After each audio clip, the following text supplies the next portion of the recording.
So, thank you for coming back to another Hamza Khan show video. Really appreciate you guys coming back again another week, another wrestling crazy week in wrestling.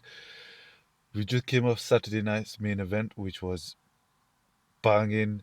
Raw was really enjoyable. There was just some moments on Raw which were very impactful and looking forward towards it. AAA was great this week. NXT was really good.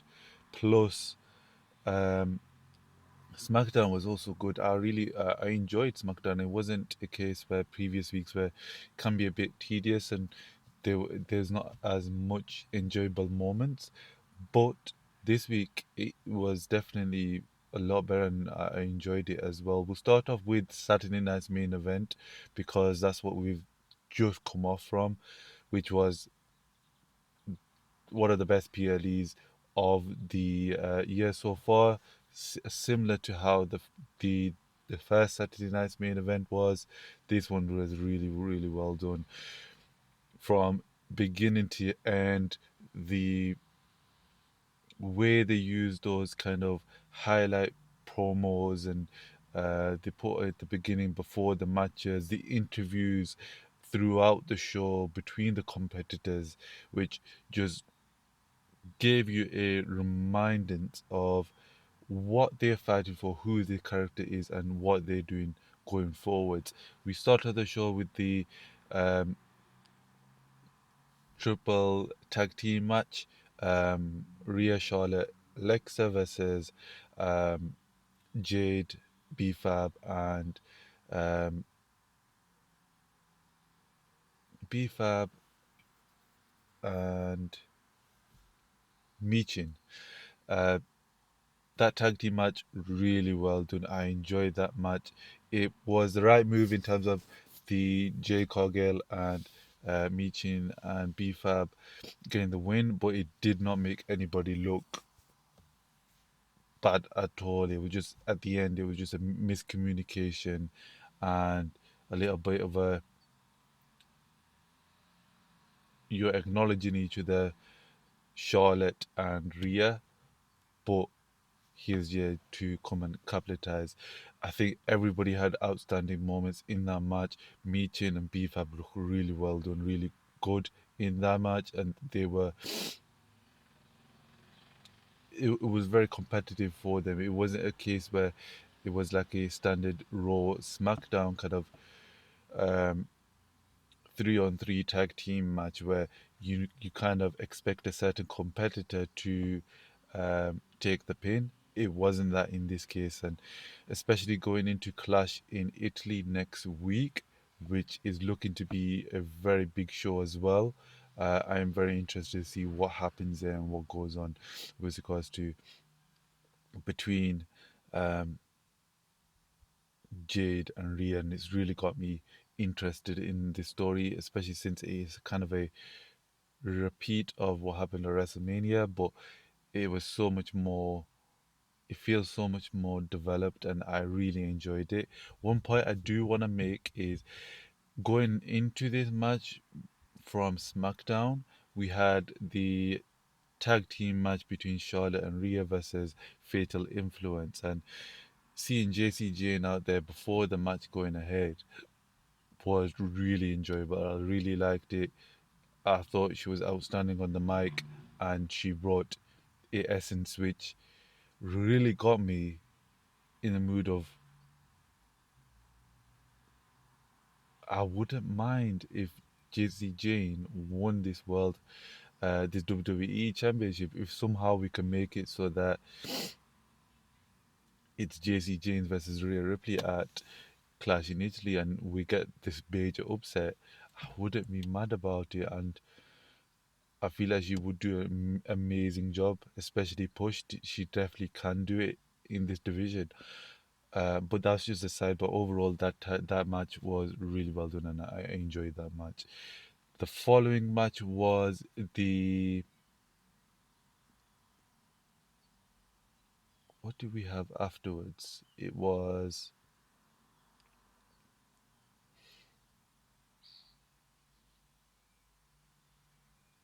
it was Becky versus Sol Ruka next, I believe. So that match, again, really enjoyable match, outstanding in terms of what they were going ahead with. It was a short match.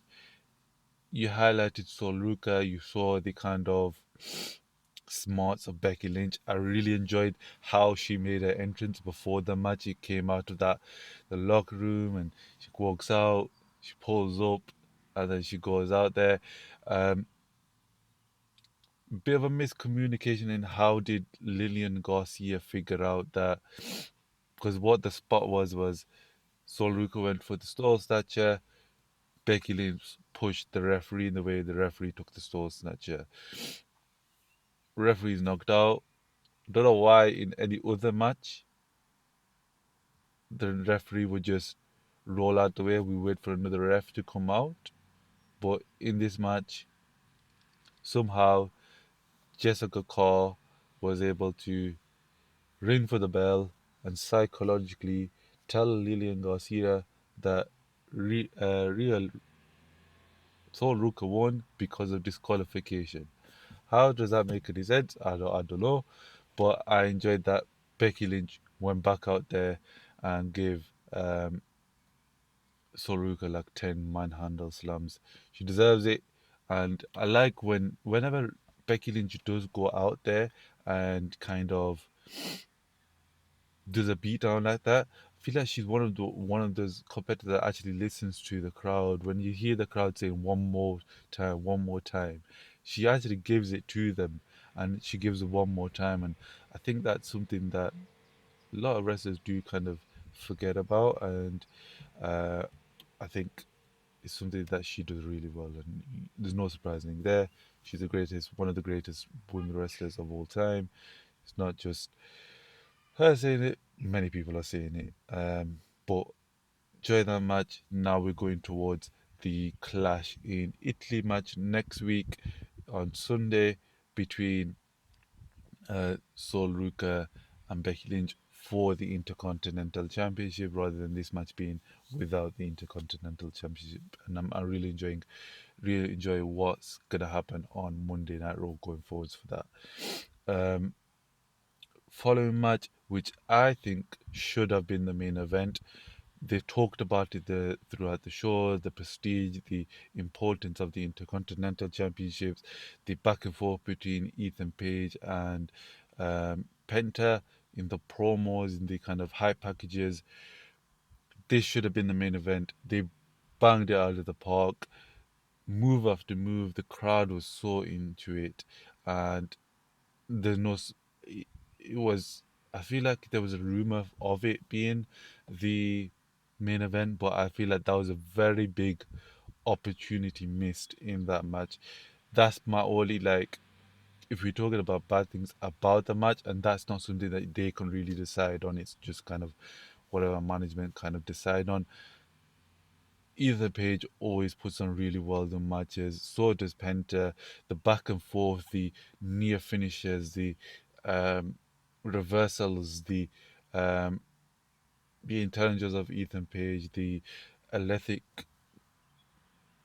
athletics, and the kind of high flying of Penta, ending that match uh, in the Canadian Destroyer, or I think that's what it's called currently, um, or Mexican Destroyer.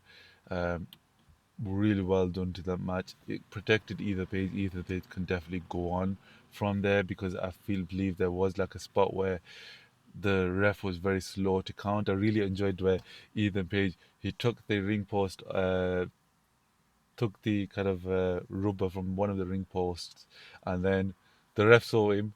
So the ref's going to sort out one of them. He takes the other one off, which I don't see why not. Why wouldn't you do that if you're gonna cheat the win, cheat properly? And I really enjoyed that part of that match. Was a moment for me that I really enjoyed. The back and forth, the spot where Ethan Page did that slam off the top rope to Penta, which was a very big moment that I thought this is a near finish. This might be the case where Ethan Page wins. I, Going into the match, as much as I love Penta, I was very kind of. in the mind of, if Ethan Page does somehow win and becomes the Intercontinental Championship champion, which I believe near future is very, very likely, very, very possible. I wouldn't be have in mind about it, especially with what he did with the North American Championship. Him doing the same with the Intercontinental Championship would be very enjoyable. And that interview on Monday Night Raw between him and Mike was really well done, and I have no complaints in terms of enjoyability for that match. And as I said before, should have been the main event. Next match was the tag team match the between Nia Jax and Last Legend. I was trying to remember what the name of the team is, but I can't remember. The Forces, something like that. Versus Brie Bella versus Brie Bella, and Paige for the tag team championship, the women's one. Um, Really enjoying that. I'm really enjoying everything they're doing with the women's tag team championship, especially with what we've seen from Brie Bella and Paige week in, week out on Monday Night Raw with the Judgment Day, on SmackDown with other competitors, and it's so enjoyable. And I'm really liking how they are winning the matches. It's not necessarily they definitely are the baby faces in many aspects, in especially with when they go against Nia Jackson, Lash Legend, versus or the Judgment Day.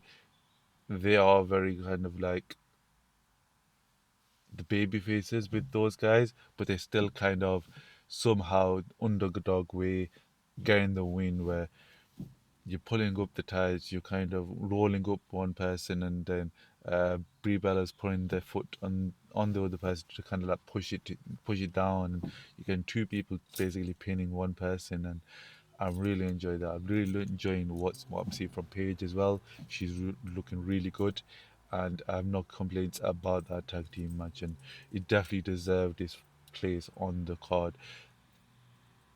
The last match, which was the um, World Tag Team match between the Street Profits and Logan Paul and Austin Theory. Uh, One thing I would say is we should fire Logan Paul. Um, Apart from that, really enjoyed that match. I was so There were so many moments that were really well done. Montez Ford has got me really on his page. I think when he before the break, before he went away for a while, and then he came back,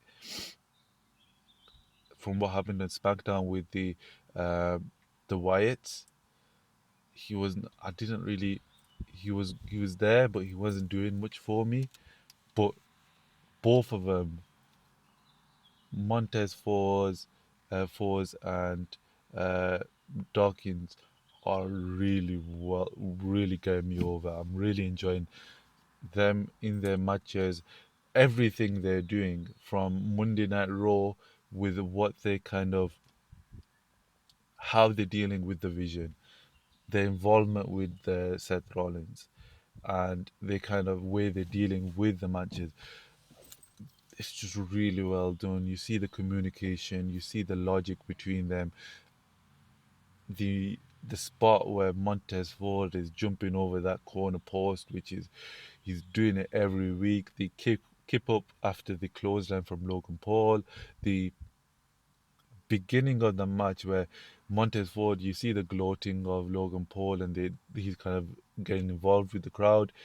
Montez Ford here comes up, he's trying to get a quick pin, and those sorts of things are what you want to see from the tag team future champions. And I feel like it's that smarts that you would expect from, is when a fan kind of says, why is he not doing that?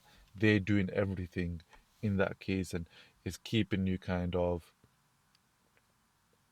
on your toes, especially with what was happening at the end of the match, where we're expecting Bron Breaker to come out. He comes out. He's running up. He's getting ready for that spear. Montez Ford jumps over him, and then D'Angelo Dawkins, throws um, Bron Breaker into who knows where. We don't want to see him anymore. He's been ass. But anyways, he gets dumped. There comes out. They go back in the ring. Miscommunicate. No, it was a case where Dawkins puts him up. They do the double team. You see the splash, and then Austin Theory rolls to close to the ropes, and then you go for the 1, 2, 3, and Paul Heyman puts Austin Theory's leg on the rope, which is very annoying. I was throughout that match. I was really invested in the Street Profits, and I wanted them to win. I think they're going for a case of it will be a delayed kind of moment. I think when the Street Profits win the tag team championships again, it will be Seth Rollins will be involved, especially with what's the storyline they're kind of building going forward. But um, out of 10, I'm really enjoying it, and I want the Street Profits to win. And I think this show really got me behind a lot of people. I feel like there's been past shows where you kind of watch and you feel nothing towards them. It's kind of like, okay, cool, moving on. But in this Saturday night's main event, I've got support behind people. I'm really enjoying what I'm seeing. They were given time to flush out their stories. They were given time to promote their stories, to get a better understanding of the character in the moment. Obviously, we watch on Raw, we watch on SmackDown, but in terms of how much you kind of consume, you forget with those sorts of stuff. But this show kind of got you reinvested in people, really enjoyed the people, and everything that had happened previously made sense going towards this match and this pay per view. And overall, 10 out of 10, one of the best shows we've had this year, no doubt about it. And it's surprising you've got those big kind of PLE shows in Elimination Chamber and um, Wrestlemania, and the kind of the development in them. And in my opinion, the best shows of the year have been the two Saturday nights main events, because they've just been so much more better, so much you have so much more investment in those matches over anything else, uh, in my opinion. Off the back of that, at the end of the match, end of the show, we had Bron Breakker come out. Well, he was already out there, and then he spears the Street Profits, linking towards the probably um, the storyline that we've already been seeing on Monday Night Raw with regards to Seth Rollins and the Street Profits. I'm really liking the dynamic between the Street Profits of uh, Dawkins is doing what he needs to do, and Montez Ford is he's given his piece as well. It's very understanding of where he's coming from in terms of let's focus on those, let's deal with those. Seth Rollins isn't meant to be trusted. He's not gotten her back based on all this experience, and we go from there. And based on that experience, I'm not going to deal with it. But then Monte and Dawkins saying, I understand that, but as my own opinion, I'm going to do this. And they make that agreement. They kind of say, you can do what you need to.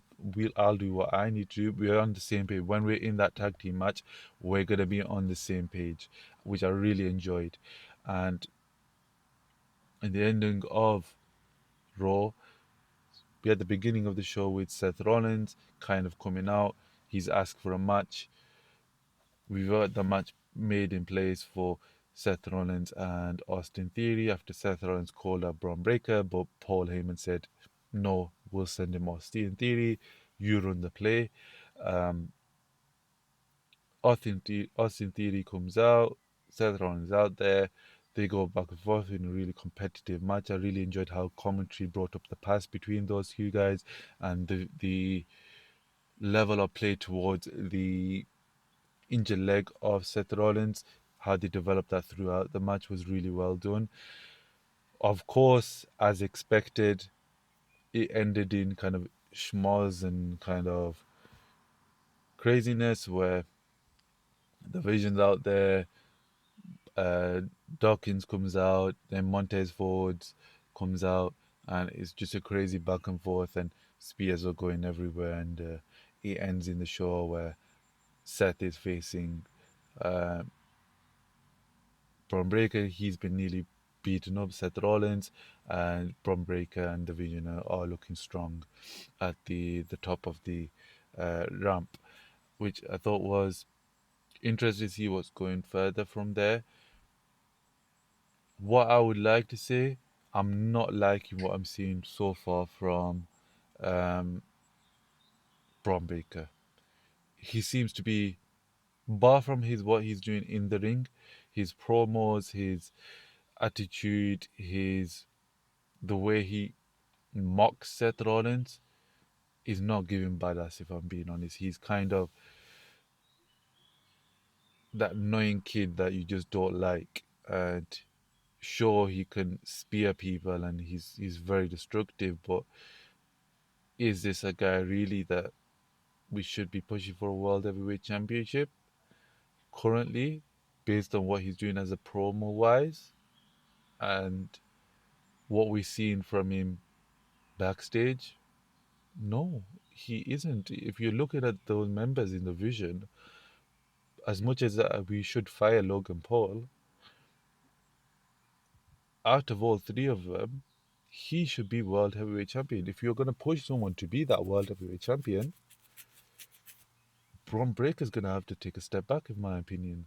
If Logan Paul didn't have the tag team championships, it it wouldn't need to be him going forward, if I'm being honest, because of course he's doing good in the ring. He's got that fact that you hate him and you want him to be fired, which he should be. And then also he's very good on the promos. He's where he's speaking. On Saturday night's main event, you had the back and forth interviews with Kathy Kelly. Kathy Kelly was really good this week. I really enjoyed seeing her. She looked great. Um, and she was interviewing them, and basically Logan Paul carried that full interview. He was doing everything, and Austin Theory would put in a word or two in there every now and again. But in terms of what I'm seeing from Braun Breaker, it's been a bit lacking, if in my opinion. And either he goes silent mode and he's a silent killer, or we need something real from him, something strong, something kind of badass. If he's meant to be badass Braun Breaker, show me something badass outside of the spears, out of the side of the kind of, if you're triple teaming a man and you come out there and spear someone, is destructive, badass.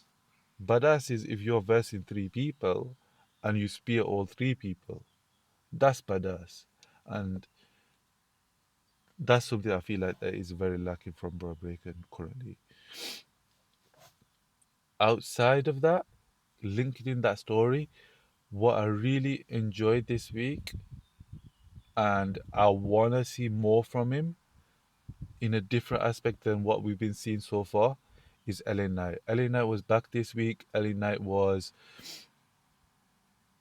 confronting the Usos, especially with how many weeks he's been kind of going back and forth with those guys. He's saying to them, kind of, look at what you've done to Jacob Fatu, which we'll get into a little bit later on. But I really enjoyed the fact that he pulled up to them and is Jimmy holding back Jay, and it looked as if LA Knight he is eventually gonna make a move, whether it's against OTC, Roman Reigns, or if it's a case against the Usos. But what I would like to see going forward for LA Knight, and what I saw with what he did with Seth Rollins, where he pulled up to Seth Rollins and said, basically, you done messed up, I ain't gonna help. And I think that was the right move. You constantly see it with baby faces where just because certain person's attitude changed in Seth Rollins, we're just gonna forget about the past. But I feel like this week they took that in place, and basically LA Knight said, "Yeah, I don't care what happens to you. You deserve it. You did that to me. Deal with it yourself." And just kind of rubbed it in his wound. Seth Rollins is something that you kind of expect Seth Rollins to, especially with that old kind of arrogant tone that he had in months ago before his injury, before the turn. You would have expected Seth Rollins to do some sort of similar kind of confrontation. But in this case, the fact that LA Knight did it was very interesting to see, and I'm very looking forward to what they are going to do pushing forwards for LA Knight. In my mind, I feel like now that's happened, LA Knight should start focusing a little bit more on himself. Maybe next week he comes out and he gets a match with, doesn't necessarily need to be anybody big, but just someone. And we see LA Knight in a match. No Vision getting involved, no Usos, nothing like that. It's just LA Knight in a match, he gets the win. Same with the following week. And then maybe we take it back to the Usos and we see a match between LA Knight and Jimmy Uso, and LA Knight gets the win, and maybe we have a back and forth with Jay Uso. And that builds up, builds up, builds up, and we get to the fact and get to the point.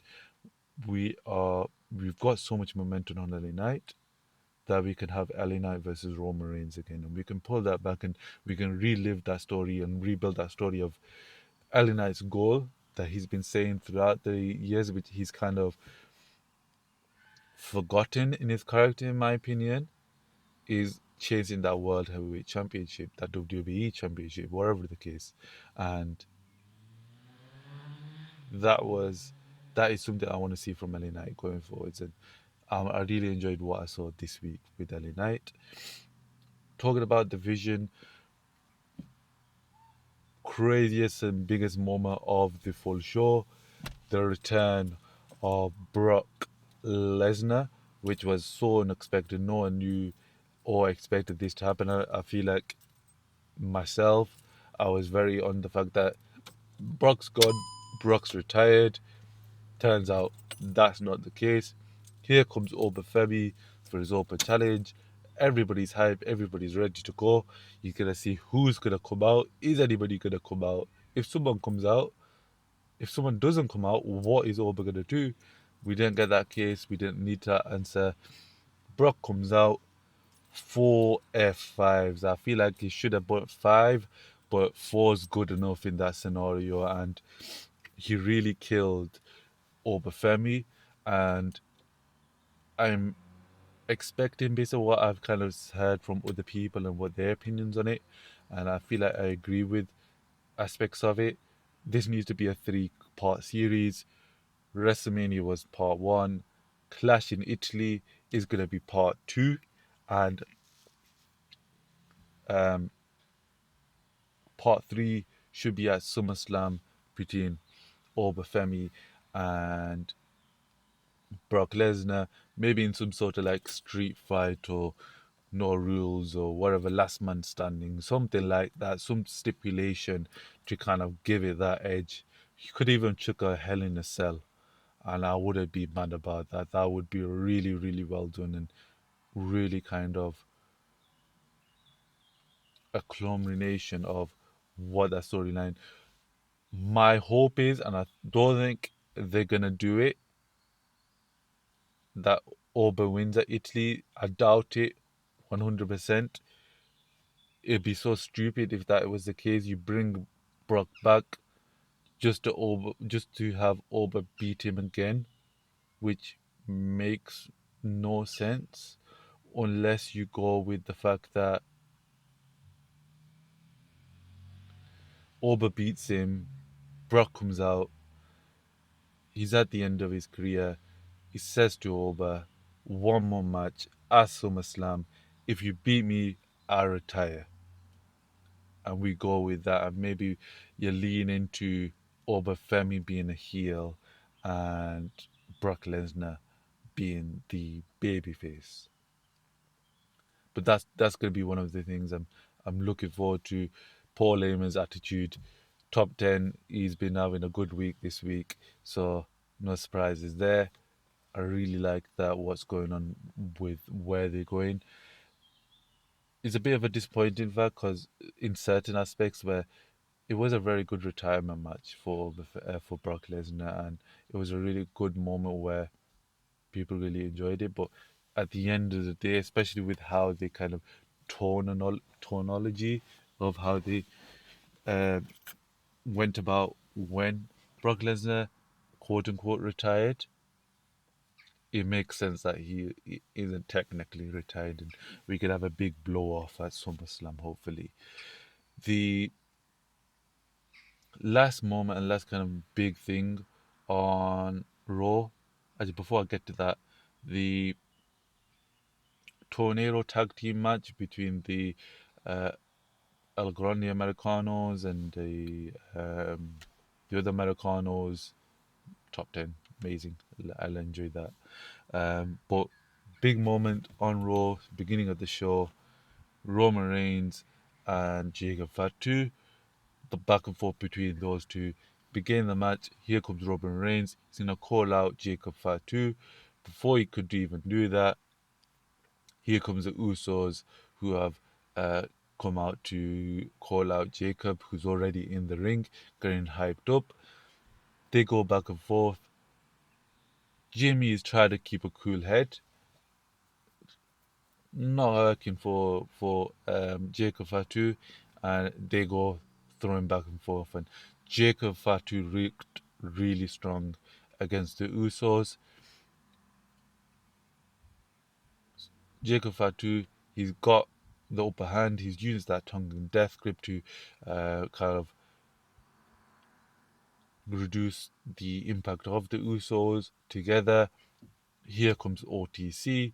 OTC comes out, and at the beginning, Jacob's actually holding his own against three people. Badass, unlike Braun Breaker. But being badass against OTC Roman Reigns and the Usos, one of the greatest tag teams of all time. But when we're talking about who's in the ring, it makes sense the fact that Roman Reigns and the Usos were able to get back the upper hand. They threw everything at him. Super kicks, whatever kicks, splashes, spears, Superman punches, wrapped his ass on the ropes, punched him again. Basically, did every special move they had to Jacob Fatu. And even after that, he wasn't dead. He got up. Roman's walking out. Says to Adam Pearce, fire his ass. Jacob Fatu, Roman Reigns, tribal combat. Um, I'm excited for Italy. I feel like that is going to be the main event of the show, and hopefully, it's a big, big match, and they give it his time and is impactful. I very well expect the Usos to get involved. Hopefully, somehow, some way, Solo and the MFTs can get involved, and we can have some sort of big ass clash between everybody. And I expect Roman Reigns to retain the WWE Championship, but if somehow, some way, Jacob Fatu wins, that could be interesting. That could be a curveball out of curveballs, and somewhere deep down, as much as I love the OTC, Jacob Fatu winning, not having to acknowledge the OTC could be really, really great. And I'm hyped to see that match, and I'm hyped to see that show. That Clash in Italy show. I was very in two minds of whether I actually go to Italy to watch it. Decided not to. Maybe I regret it, maybe I don't. But I feel like I don't deserve it right now, so we're not gonna go this time. But I'm looking towards that match. If that show had Io Sky in the match on the show, I would definitely go. I feel like that would be the tipping point for me. But she isn't, so I ain't going. But anyways, Raw, thumbs up. Ending. I'm off on Braun Breaker currently, so that's why I'm a bit iffy on the ending. But um, overall, really enjoyable. Off the back of that, NXT smashed it out of the park again. Um, the new guys are looking all real good. Um, all his standouts. Tatum looked really good this show. Zarya coming out and spearing. Easy Rain and Tatum, nice. The beginning of the show with both champions, um, Tony D'Angelo and Tony D and what's his name? What's his name? I forgot his name.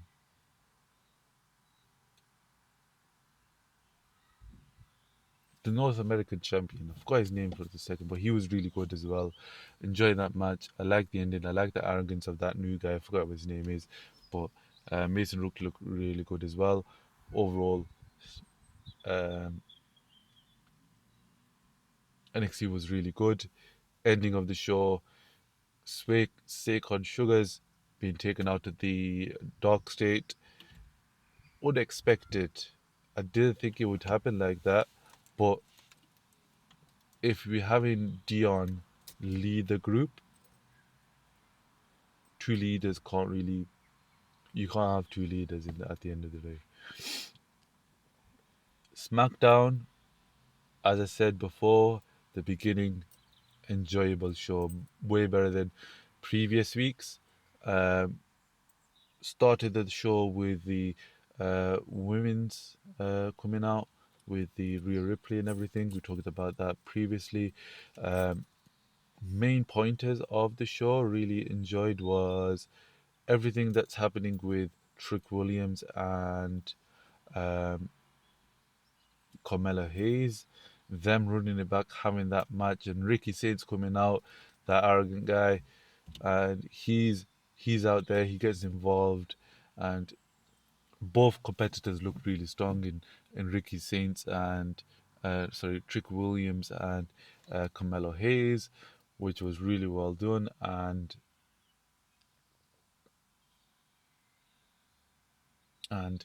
um, you don't feel like they've lost anything, and we still won that match.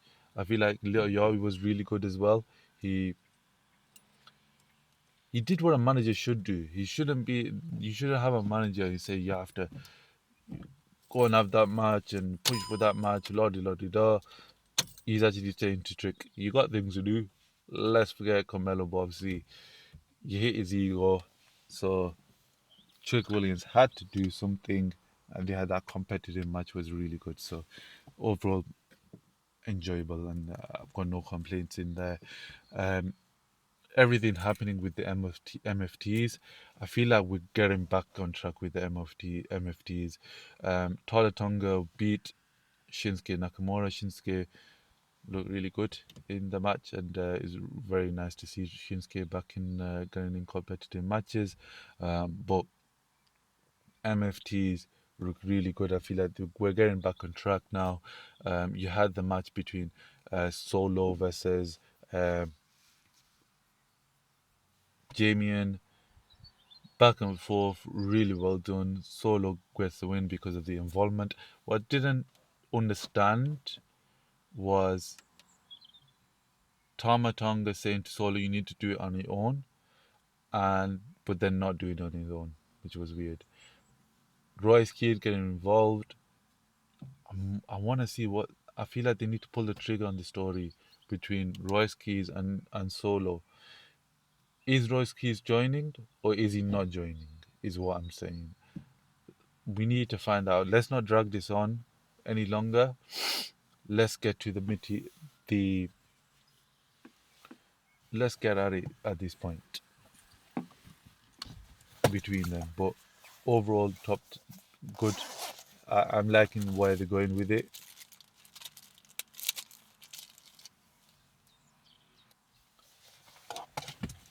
And then the thing that we ended on was the Sami Zayn versus Cody Rhodes match, and then here comes Gunther to lay out um, Cody Rhodes. I enjoyed that match. Sami Zayn looked really well, really good in that match, and um, he's playing this heel role to perfection because everything he's doing makes sense, and he's not doing anything that if it was anybody else, anybody would have a problem with. But because it's Sami Zayn, for some reason, everybody has a problem with it. And the way he talks, the way his actions, all point out that there's something off about Sami Zayn, and that's why we are booing him. And I think one of the highlights of the match that kind of presented that was the fact that match is getting competitive. Believe the ref went down. Here comes Gunther to attack Cody Rhodes, and Sami Zayn, he goes for the haluva kick, and you've got you've got two stories there. Was Sami Zayn going to hit Gunther? In the end, he did, or was he going to hit Cody Rhodes and take advantage of the situation? What is the actual truth of the matter? What was actually happening there?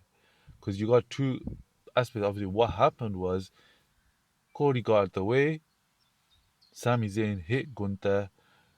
Cody Rhodes, as per usual, based on what he's been experiencing so far, he takes advantage of Sami Zayn, crossroads, and gets the pin. Very easy. Could have been the case where Sami's gone to hit Cody, hits Cody, gets the pin, gets the win. Um, so you got two stories there. I expect maybe on SmackDown, especially with what happened at the end, where Gunther comes back in the ring, puts Cody in the sleeper, Cody's going out, Sami goes back in the ring, looks at him, instead of stopping Gunther, leaves the ring. And we could very easily see next week Sami say to Cody, I went to help you out, you took advantage of me, why should I have helped you? And that could be that storyline going forwards. Currently, right now, I don't think Gunther wins that clash. I'm kind of like 60-40. 60 he wins, 40 he loses. But I'm kind of swaying to a kind of a 50-50 spot where maybe it is a case where Gunther somehow loses and Cody once again is able to overcome Gunther in this short kind of period. Because my thought is if Cody loses, but you could have that story both ways. You could have Cody versus Sami without title, but you can also have it with the title. What is more of an interesting story? Also, another thing to kind of point out, if Gunther wins, would it be a case of Cody go straight after him, or does he have to deal with Sami Zayn first before he can? And who is in that middle period for Gunther to face? You definitely can't find someone to be that kind of person, but who is that off the top of my head? I'm not sure exactly. Overall, really enjoyed this week in wrestling. Triple A was really good as well. No complaints about there. The ending of that show, where they went through the history of El Grande Americanos, the OG versus the real, got me hyped up. And the way they ended the show, obviously, they made the rule of if you hit each other, the match is off and bloody bloody blah. But the fact that both of them attacked each other, you can make sense and kind of push forward is the fact that um, because they both did it, it cancels each other out. But that was the right way to end the show, especially with what happened in the tag team match. We got no resolution in the end, I believe, between the both Los Americanos, and it ended with everybody coming out trying to kind of keep these two apart from each other.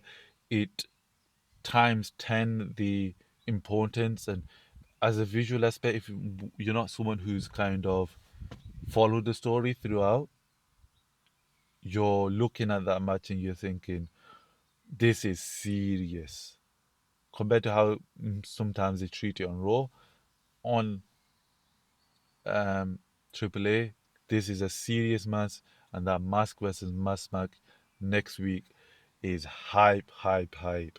I am really looking forward to that match, even more than Clash in Italy, if I'm being honest with you, because that match looks really, boy, all my days, yeah, we're ready for that match, and I want to see what happens there, especially how they go about that. Hopefully, they give him a 30, 40 minute match and it grinds it there, man, because they deserve it. The high package after that destruction times it 10. I'm ready for that match. Anyways, leave a like if it was good. Leave a like if it was dislike. If it was bad, I really appreciate you guys watching, and peace.